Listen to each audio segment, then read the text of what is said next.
Halo anak, selamat datang di kelas Matematika.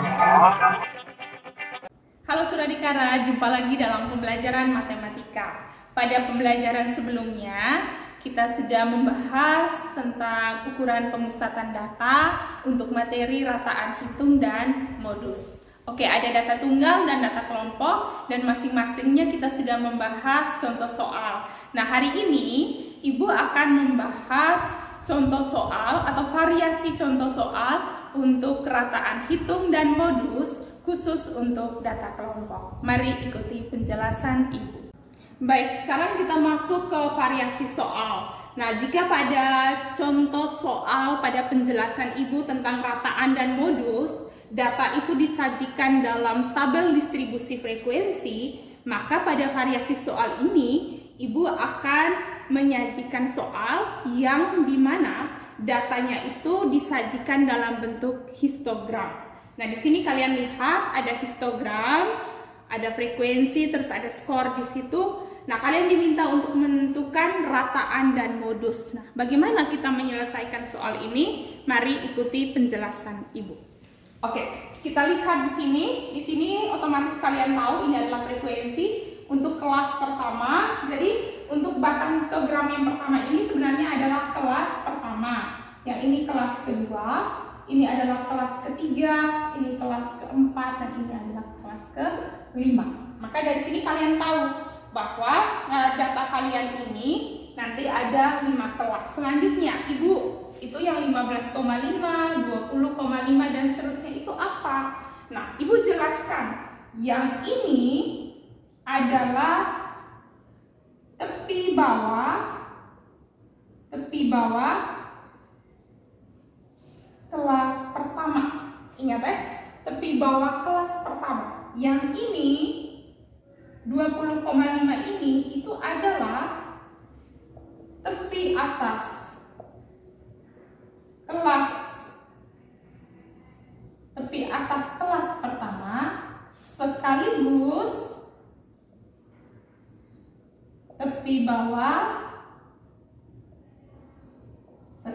tepi bawah kelas kedua. Paham ya? Jadi dia rangkap ini. Ada 2. Satunya itu adalah tepi atas untuk kelas pertama, tapi sekaligus adalah tepi bawah dari kelas kedua.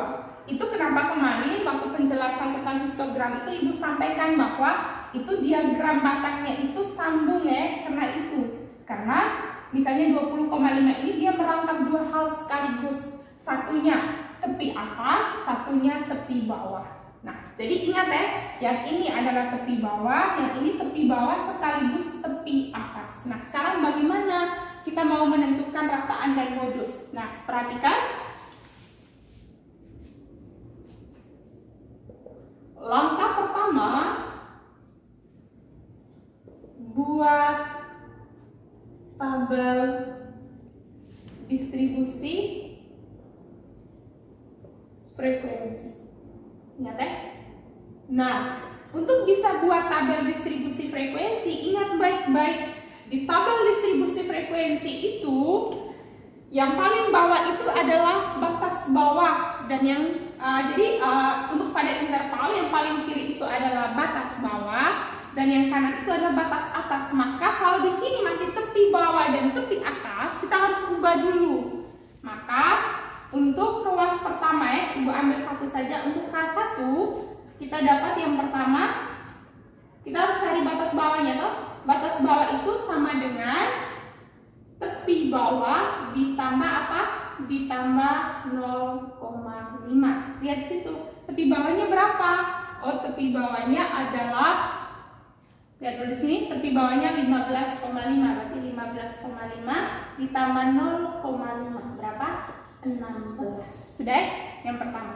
Yang kedua, batas atas. Batas atas itu adalah tepi atas dikurangi 0,5.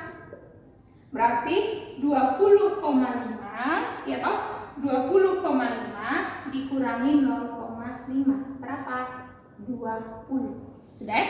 Nah, kita ambil untuk kelas pertama itu 16 sampai 20. ya toh, 16 sampai 20. Nah, ini kalau Ibu jabarkan, Ibu akan dapat 16, 17, 18, 19, 20. Ini gunanya untuk apa? Untuk menentukan apa?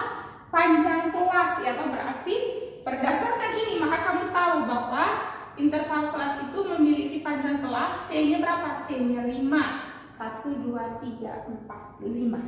Oke, kalau sudah dapat ini, selanjutnya kita buat tabel distribusi. Oke.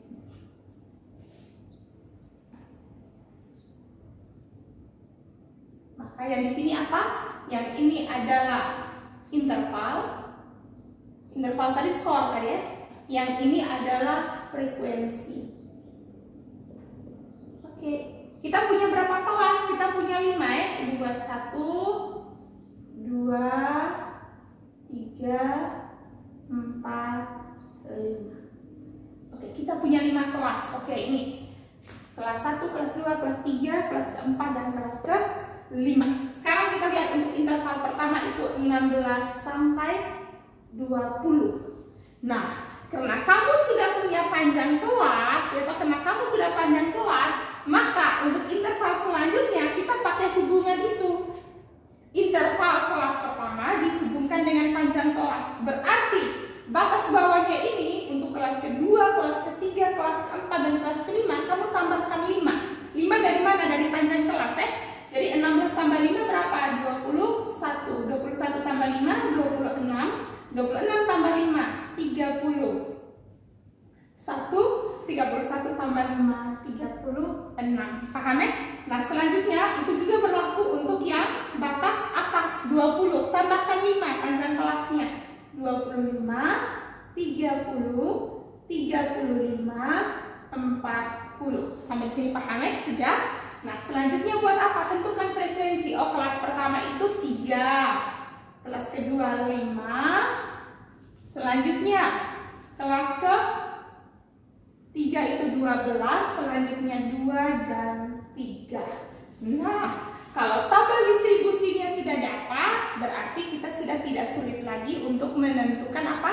Menentukan rataan dan modus. Nah, tugas kalian adalah tentukan rataan. Oke, ini pakai cara 1 dan cara 2. Oke, dan yang kedua adalah, ini A. Dan yang kedua adalah tentukan modusnya.